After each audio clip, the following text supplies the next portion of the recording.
clearly stability is a good thing. I'm not a Russian, so I don't understand Russia in the way that you do.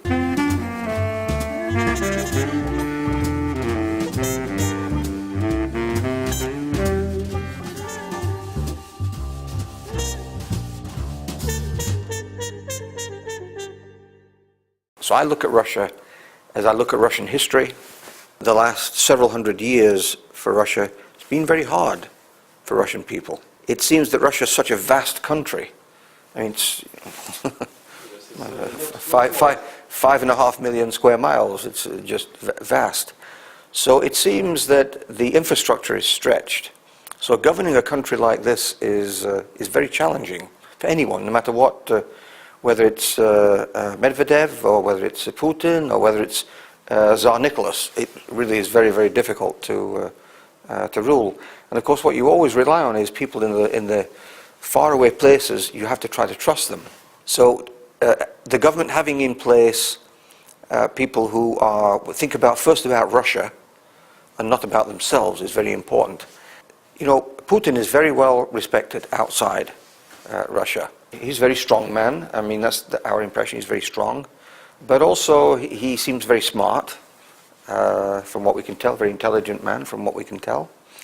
And even with a very strong leader, because I don't know, obviously, how Russian people feel about these sorts of things.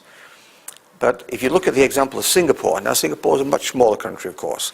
They had a very strong leader in Lee Kuan Yew, and in 1965, or whenever it was when they separated from Malaysia, they had nothing at all.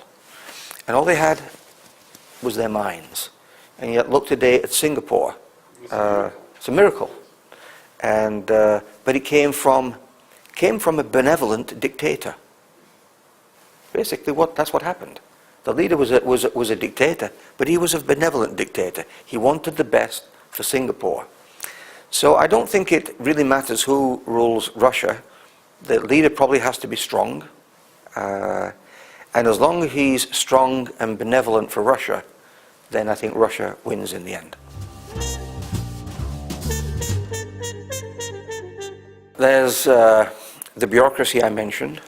There is some corruption. There is a sense that of uncertainty that we have in Russia. We wonder sometimes if we make an investment, we'll be able to defend that investment. Will the rule of law stay on our side?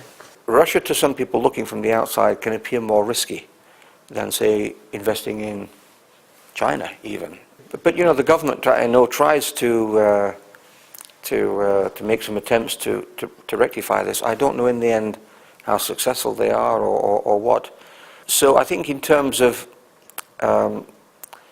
putting more factories down here, we have to think twice before we do it, because we know it's harder here.